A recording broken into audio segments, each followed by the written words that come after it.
শুরুতেই তোমাদের সাথে একটু আলহামদুলিল্লাহ বলে নেই। আসসালামু আলাইকুম রহমতুল্লাহি ওয়া বারাকাতুহু। তোমরা প্রত্যেকে জানো, তার আগে আশা করছি সবাই ভালো আছো। প্রত্যেকে জানো যে এবারও বাগান ফেলে দিয়ে চলে আসতে হয়েছিল। 3 তারিখে এসেছি, আজকে মেবি 17 তারিখ।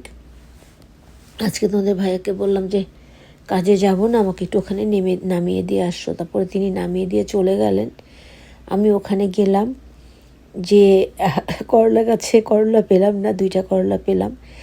আর শিম গাছগুলো এত সুন্দর হয়েছে চিন্তা করতে পারবে না। এখন এই 2-4-5 দিনের মধ্যে আল্লাহর রহমতে প্রচুর পরিমাণে শিম ধরা শুরু করবে। বাট ওগুলো কিভাবে আনতে যাব বা কিভাবে পাবো কি না আদৌ সেটাও জানি না। তবে আজকে আলহামদুলিল্লাহ বলার কারণটা হলো, তবে আমি যে কয়টা মরিচের গাছ লাগিয়েছিলাম বিচি থেকে, আমি ট্যাক্সি ভাড়া করেছি $15 দিয়ে, $15 দিয়ে ট্যাক্সি ভাড়া করে ওখানে। আজকে আমাদের এখানে সানডে, অর্থাৎ রবিবার এখানে ট্যাক্সি পাওয়াটা হচ্ছে দুঃস্বপ্নের মতো। 2 ঘন্টা বাইরে, আজকে ঠান্ডা পড়ে গেছে, ঠান্ডায় দাঁড়িয়ে থেকে তারপরে কিনার দিয়ে দাদা ছিলেন একজন, পাশের বাড়ি দিদির হাজব্যান্ড দাদা, যাদের বাড়িতে শিম গাছ চলে গিয়েছিল, সেই দাদা বললেন যে বোন আপনাকে কীভাবে একা দাঁড় করিয়ে রাখি, আমি আছি, আপনি চিন্তা করেন না। উনি প্রায় 9টা বেজে গিয়েছিল, উনি ততক্ষণ আমার পাশে দাঁড়িয়েছিলেন, তার চাকরি জীবনের গল্প করলেন। বয়স্ক মানুষ, কিন্তু কথাবার্তাগুলো খুব ভালো লাগলো। তারপরে যেটা করলাম, সেই মরিচের চারাগুলো $15 ট্যাক্সি ভাড়া করে নিয়ে এলাম। বৃষ্টি পড়ছিল, বৃষ্টির মধ্যেই চারাগুলোকে রাতের অন্ধকারে আমাদের যে বাসা নতুন নিয়েছি সেই বাসার পিছনে জায়গা আছে ব্যাকয়ার্ডে, সেখানে আমি থরে থরে সাজিয়ে রেখেছি। কালকে আল্লাহ ভালো রাখলে দিনের বেলায় দেখতে পাবো।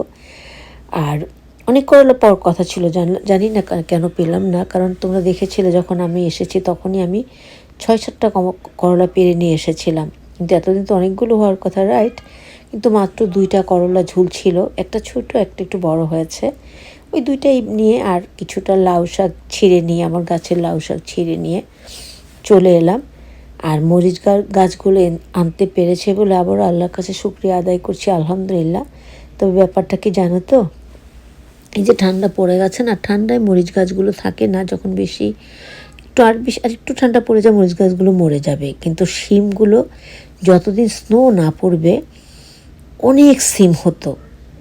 আসলে দুর্ভাগ্যের কথা বলে লাভ নেই, আমি যেদিকেই যাই আশাহত হই। কিন্তু তারপরও যেটা হয়, আলহামদুলিল্লাহ বলতে ছাড়ি না। ওই যে সবসময় একটা কমন কথা আছে, আল্লাহ পাক বলেছেন আমি কোনো নিরাশ হওয়া বান্দাকে পছন্দ করি না। তাই কষ্ট পাওয়ার পরে আলহামদুলিল্লাহ কথাটা বলি। আবারও বলছি তোমাদের জন্য আলহামদুলিল্লাহ। সবাই ভালো থাকবে, সবার জন্য অনেক দোয়া এবং অনেক ভালোবাসা। আবারও আসসালামু আলাইকুম রহমতুল্লাহি ওয়া বারাকাতুহু।